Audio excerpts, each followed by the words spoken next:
Hello everyone. Yes, it worked. All right. I don't know how many folks are here yet, but I have a little bit of setting up to do.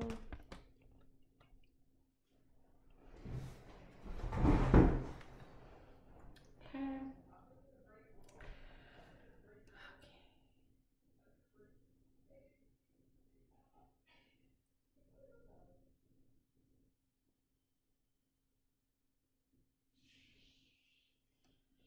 Okay, so it looks like there's a 30-second lag between when I do something and when it goes onto the YouTube. It is 6:01, and I'm going to give a few minutes for people to join us. I wish I had some fancy music or something to play in the background for you, but I don't. So I'm going to give people a few minutes to join us, and then we will begin.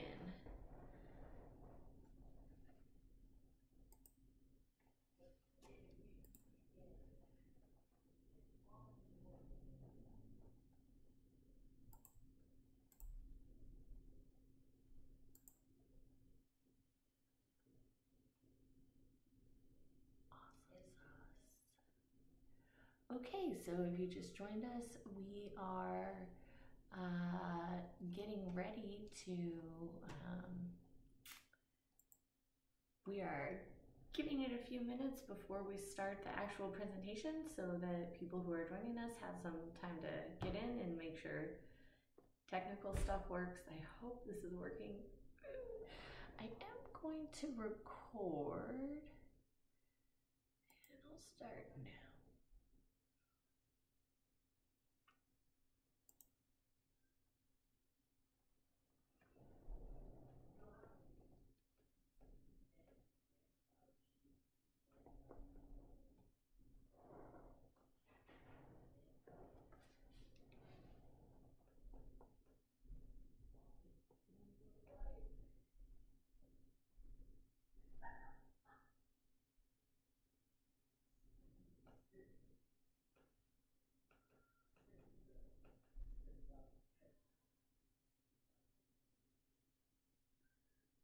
Okay, so I see that only one person is here, and I assume that one person is me. I'm going to give it a few minutes for everyone to come on in. Hopefully folks are going to be joining us soon, and we'll get going.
Okay, 6:05, I'm going to give it a few more minutes.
You can hear my son yelling in the background.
Okay, I'm gonna have to shut off my notifications.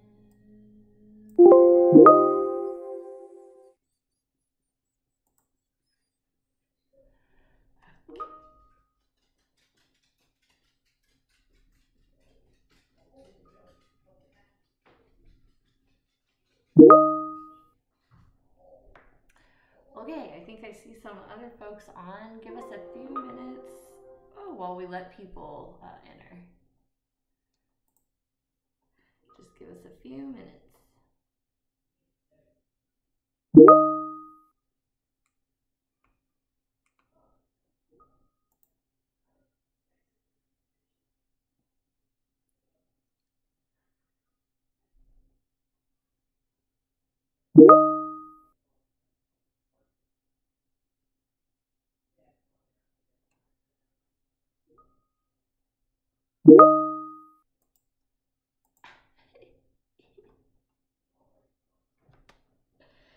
Okay, we're gonna give it 2 more minutes, and then we're gonna get started.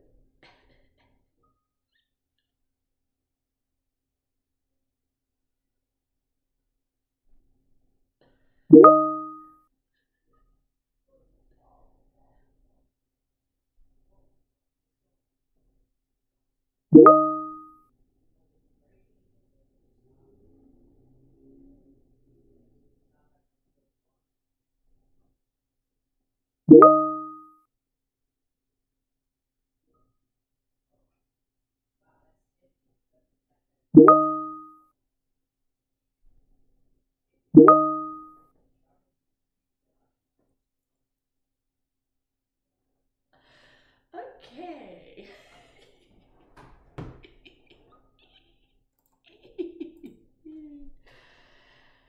All right, so it is 6:10 p.m. and I am going to get started. Let me see. Okay, I hope that you all can see me out there in what we used to call TV land. I am Lauren Cadillac, and I am looking forward to talking about property tax protests with you all. So, bear with me, this is my first ever live stream, and I am new.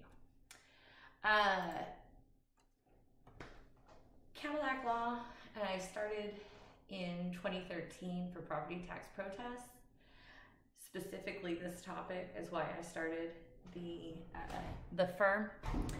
We have served Oak Cliff and Dallas and surrounding areas since 2016 in a full-time basis, with emphasis on real estate, probate, working with investors, contractors, and estate planning. We're women owned and operated. This is me. These are my kids. This is my paralegal Jamisha. These are her children. And we're very proud of that fact. I am Lauren Cadillac, and I am a graduate of Arizona State University, and sorry about the glare. I went to St. Mary's University in San Antonio for law school. I also have an MBA. I actually ended up moving to Dallas with AT&T in 2011, right after I finished law school. And they moved me here because I did an internship in San Antonio between my second and third year of law school. And for some reason they liked me, so they brought me up here. For them, I did contracts negotiation and methods and procedures, which was a lot of project management type things, which I did quite enjoy. I decided that it would be better to work for myself though, and I established Cadillac Law in 2016, mainly to serve Oak Cliff and other underserved areas in the DFW. I was recently given a contract by the city of Dallas to do a title clearing program, and that program hopefully will start by the end of this month. I am the single mother of two. My kids are Noah and Liberty, and currently I am sitting in my kitchen because we are on shelter in place because it is April of 2020. So before I get into why our taxes are so high now, I do want to say I am specifically presenting to you today with the idea in mind that we are in shelter in place and knowing what's going on in the market. So bear with me and we'll get this done. So why are our taxes so high? Well, Dallas is a very quickly growing area. Obviously Toyota moved here. Lots of other large corporations are moving their headquarters here and to the DFW area. We have oil and gas industry in the area. We have huge entertainment, and we just continue to grow. Specifically in Oak Cliff and other similar areas, they are changing and growing and being gentrified. And so that means that, you know, as your neighbors go in and buy houses of people who passed away, and then they flip them, they put granite and those kind of things, the value of your home is going up as well. One really important reason our taxes are so incredibly high is because of the Texas State Legislature. And the reason I'm coming so you can see my face while I tell you this is that it is very important that you vote. And it's very important when you vote to look at issues like this, and locally and statewide important, because our legislature has dumped the bulk of education onto us as the citizens. So we're paying one of the highest sales tax in the country. Sure, we don't pay state income tax, but in Dallas we don't really have nice roads. So the legislature more and more is putting the expense and cost of education onto localities, the local counties and municipalities. And in Dallas particularly, we have a very large population of students that are only being fed when they're at school. So they're getting 2 free meals a day, and those are their only 2 meals. And I know you've seen this on the news lately because of our shelter in place. A lot of kids are very hungry. So it is very important that we are getting funds from the legislature. We are an oil-rich state, or at least we were until a few weeks ago. We had tons of money, and yet the legislature is still dumping these fees onto us. Okay, so think about that when you're going to go vote. The values you're going to receive, so values are going out in 6 days. April 15th, they hit the mail. You are going to receive an assessment of value based on the property and its condition on January 1st. And we have no idea what the shelter in place or COVID-19 will do to our market, to our real estate market. But we do, so we don't know what those values are going to be, but it wouldn't matter because the assessment date is on January 1st. So when you're going to the assessor to dispute your value, you can only really discuss with them things that existed on January 1st. Okay, so how does the county make an assessment? With commercial and rental, they're going to do the income method or comparison method. And with residential or homestead, they're going to do comparison method, and they're going to do that with a very retail base. So for commercial, what the income method means is they're going to look at the income of that particular property versus surrounding properties that are used for similar types of businesses, have the similar type of zoning, and they're going to see what the difference is. And so they're going to be looking for rent rolls. You're going to need to be showing that, you know, your leases are less valuable than the area. They will also do comparison though, so you can show that your condition not only is, you know, my building's half empty, but the condition of my building is not as good as my neighbors or whatnot. So those are the main two methods they're using for commercial real estate. Business personal property, when your business is assessed, just call me directly. And so anyhow, the commercial, the real estate, this is going to be, they're going to look at income, and they're going to do the comparison, which is where they're looking side by side, which what do the neighbors look like. In residential, they are always going to be using the comparison method, and they are, hold on, residential homestead. If it is a residential rental property, you can use the income method because technically that is a commercial or a rental property. So with the residential homestead, they're going to be using your comparison method, and they're using a retail-based method in which they will spend time in the MLS. So they will go to the MLS and they will read the realtor's description, and then they will use that against you. So when your realtor is writing in this description area, it's, oh, the house touts this and it has that, and your house isn't that great, right? But they're making it sound so fantastic, which is their job, to sell it, not to get a value of it. But what the tax man says is, well, the value is what it would sell for. Okay. When I bought my house, the realtor had said the kitchen was remodeled and blah, blah, blah, blah, blah. I didn't even have GFCI outlets. So luckily I had taken pictures of that. And when he brought up the realtor comments, I was able to specifically show him that the realtor was wrong. But they are going to look at that. So if your house was recently listed, you took it off the market, you purchased it, whatever, go back and read those comments and find a way to counter the comments, because they are looking in the MLS and they are going to use that against you. And that goes back to the value assessment. It is retail based. That means that they are looking at what you would buy or sell it for. So if you bought your house this year and your assessment comes back at what you bought the house for or just a little less, you have really no dispute.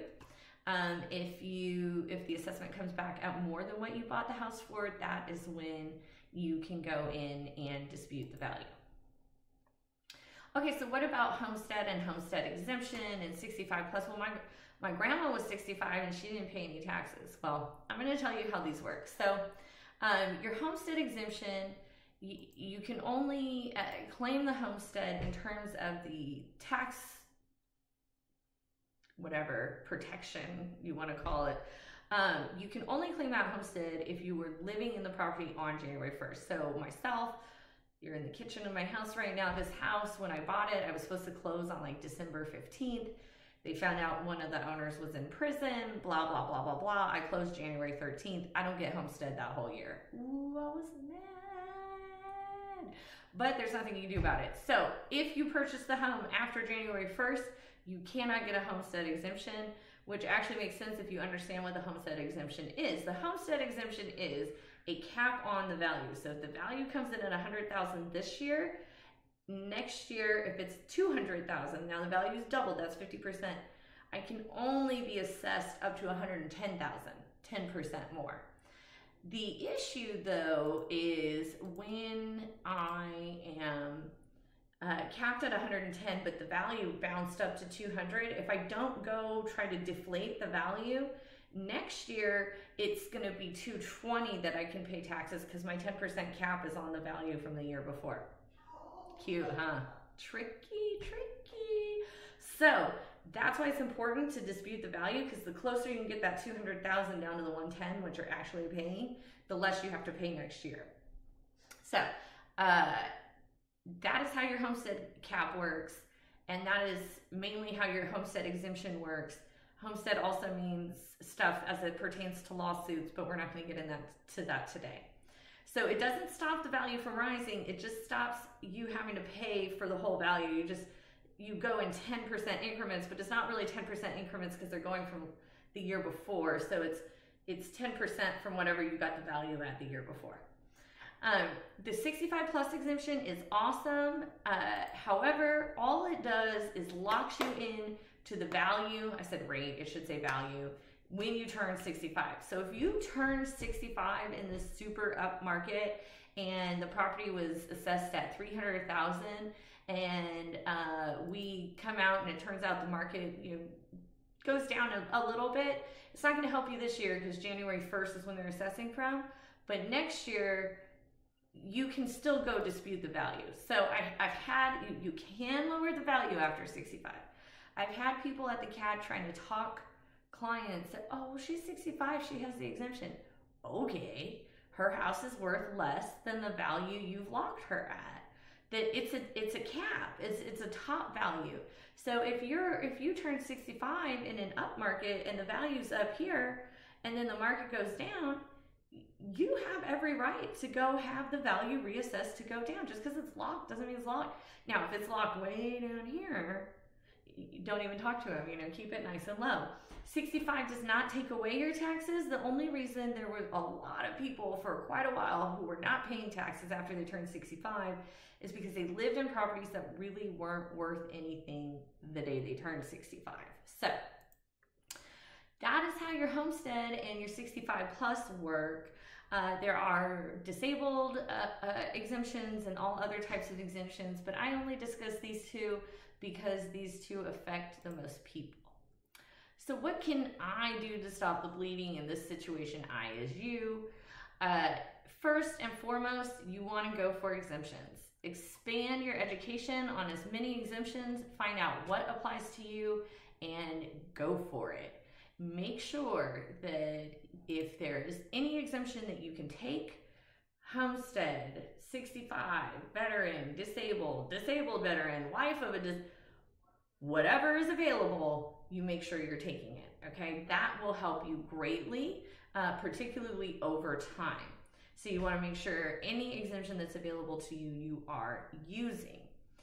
The second step to stop the bleeding is protest, protest, protest. The lower the values in the surrounding homes, the better you can do on lowering your value. And you can also use the condition of your property to get your value lowered. So they have different set standards of conditions. They have like poor, fair, good, and great, or something like that.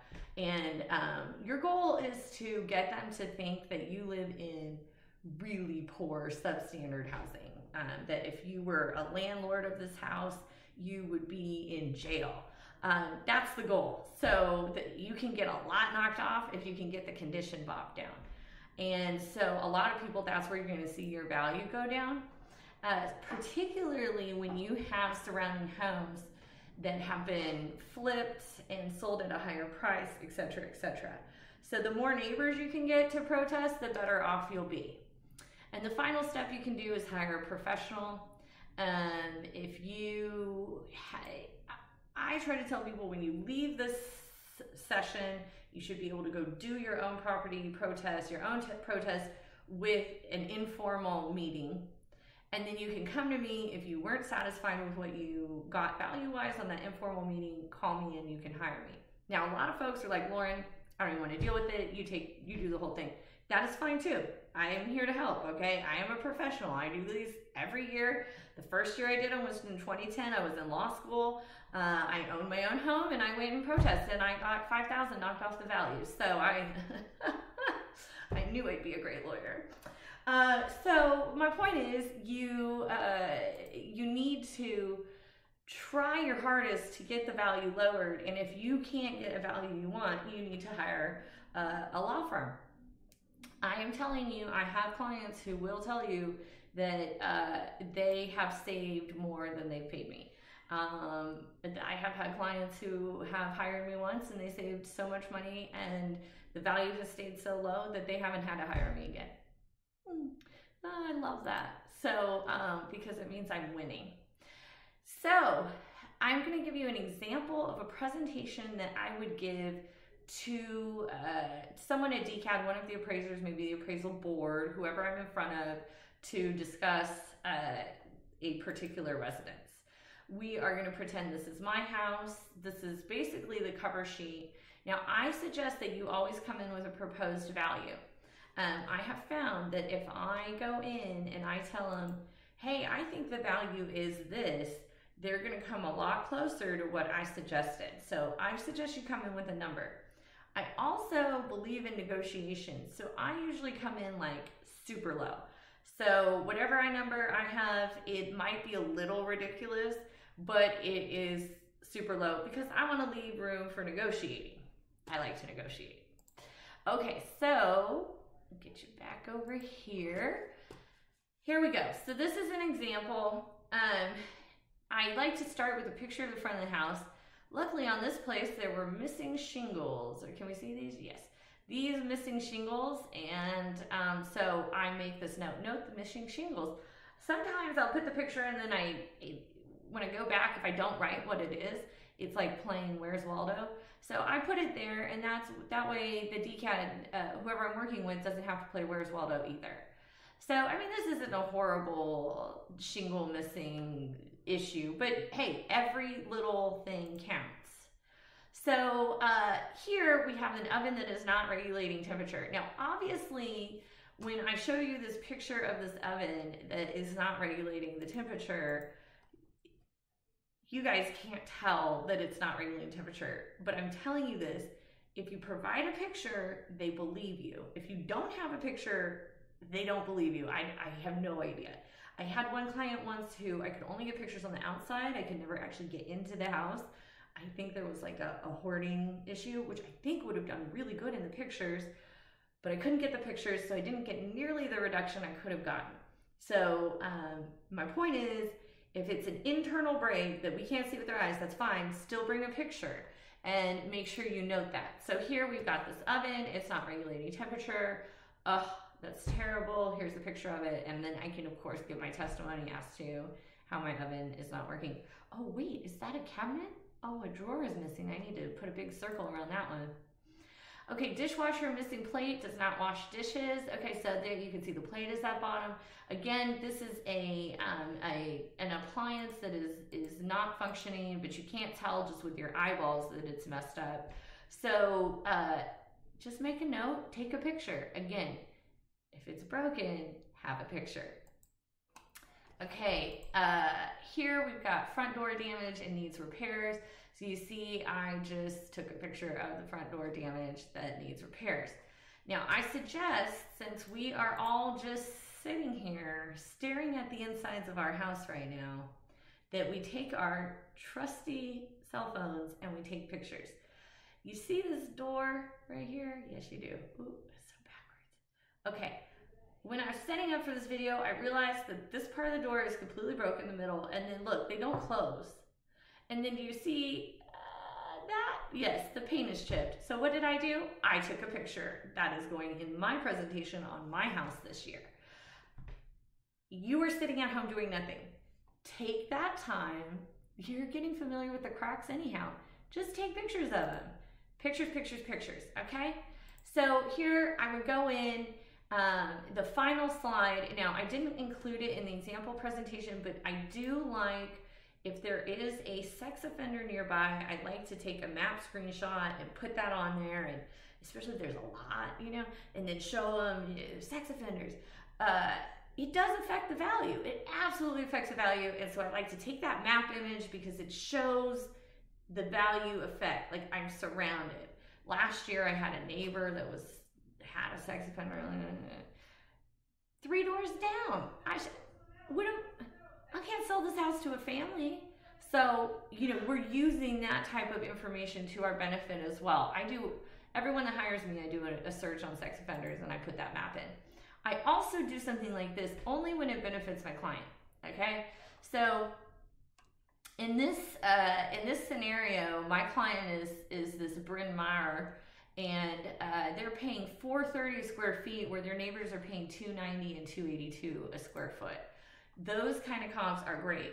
So the code says that you have to be taxed like your neighbors. What they like to do is take a big shot of a neighborhood and say, oh, well, they're your neighbors. What I like to do is take people on your actual street who are actually your neighbors in your actual neighborhood and assess their value against yours. I also, when I'm in the meeting with them, I'll have them pull up a map on the big screen and I'll show them, you know, I live in Oak Cliff. I'm an expert on the lines of delineation. This is a nice neighborhood. This one's not. You cross here and it's less. I know these things. So I'll show them, I'll map them out. This property's here. Y'all are trying to compare it to this north, which is easily, you know, 50, 60,000 more in assessment. So anytime you can use something like that, a visual reference to them, that's going to help you. They usually pull up a map. If they don't, ask them to pull it up. The DCAP person has access to all that. It's right there in their system. So let them utilize that. Okay, so what I really want, before we get into hiring, what I really want to do is make sure that y'all are taking pictures. Another great thing is if you have an estimate, it would have to be an estimate from 2019 and work that hadn't gotten done by January 1st. So for instance, in this house, upstairs that are hidden behind this door, I have a broken shower. It's been broken for a while.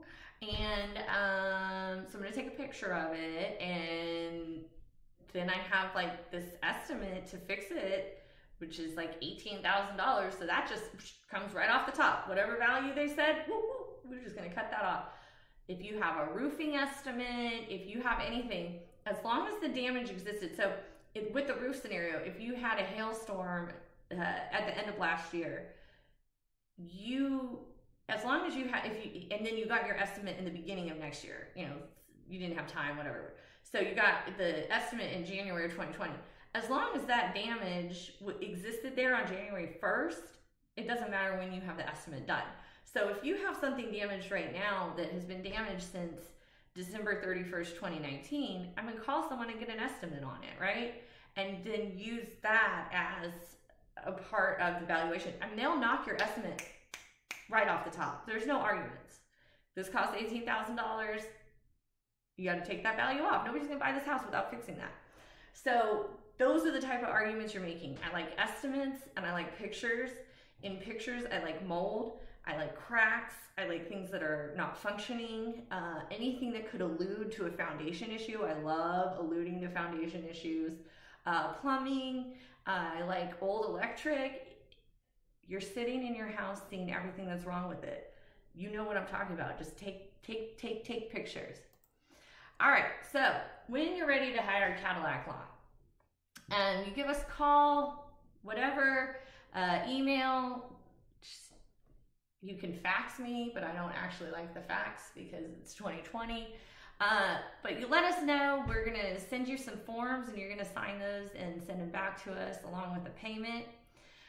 You're going to take pictures and collect estimates, and then you're going to put them into our software called MyCase, and then I'm going to pull them out of it, and I'm going to make a presentation that is quite compelling.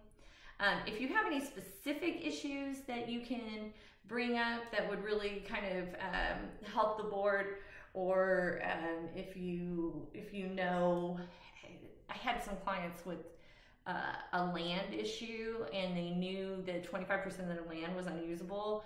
So they let me know that, and then they kind of showed me where it was so I could show that to the board. And then I go out to the board and I do all my best to get you a reduction. I can tell you last year there were only 3 properties I didn't get a reduction on. And then I'll send you an email and say, hey, I've done it. Hot diggity dog, we have saved you money. All right, so this is the part of the presentation where I usually get into Q&A, which means I have to learn to navigate. Okay, let me see. Okay, so I don't see any questions in the messaging area, but I'm gonna give it a minute because I can see my presentation is a little lag behind. So if you have any questions, there is a live chat area in YouTube. If you would tell me your question and then I will answer it.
Okay, we're at the questions. We're gonna see if anyone has any questions.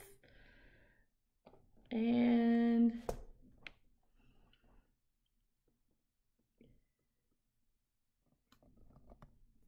okay, Anna Zapata, you have a question about getting a jerk as a city person.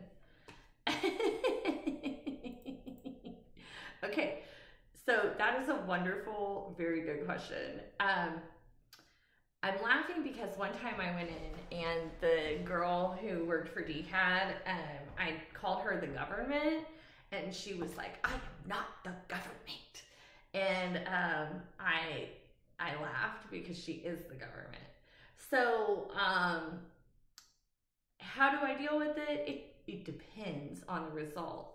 Last year I had a client, and it turns out that an appraiser who had driven by the house lied in his notes about his job. He said he saw things that truly did not exist.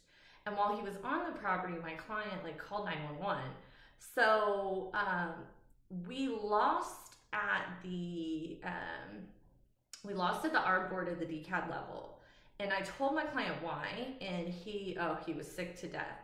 So we went ahead and we appealed. Now that is an additional cost, but in his case, we appealed and we were able to show the arbitrator, we did an arbitration appeal.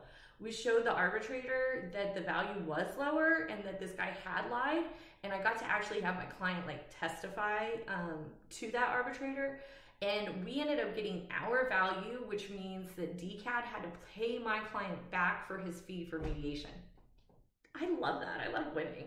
So those are kind of the 2 ways to handle is to appeal if you're disgusted with their decision. But when that girl was sassy with me, I went straight to her boss. And I've seen her there again, and she has not been sassy. So you are a citizen. These people technically work for you. I mean, they are government actors. Do not let them treat you any kind of way. And then, Anna, you have another question. Is it better to let them present first? Okay, my answer is, it depends. If I know the property really, really well, and I know the weaknesses of the property, I will tell it first. Okay, I want to here it is, get there first. If I don't know the property really well, So maybe it's my first year protesting. I have clients who come back 5-6 years in a row. I know their property by heart, you know, I know the issues. So sometimes I don't know it as well. Another time, if I don't have good comps, so if I go in and I look for comps and I can't find any that show that my client is paying more than his neighbor or her neighbor, then I'll let the county go first, because then all I have to do is counter their argument. So it's easier to be on defense. Okay, so if I don't know much about the property, or I don't have good comps that support that I'm right, or maybe I don't even have good condition pictures, maybe I just don't have a good argument, I make them go first. They go first and they have to tell their whole story, right? Then all I have to do is punch holes in that story. And that is, to me, you know, very easy, which is one of the reasons I like doing this. So I'll give you the most lawyerly answer ever. It depends. But thank you for those questions. They were really good. Oh, you are welcome. I'm glad you enjoyed it. Does anyone else have any questions? And because if not, I'm gonna like shut off.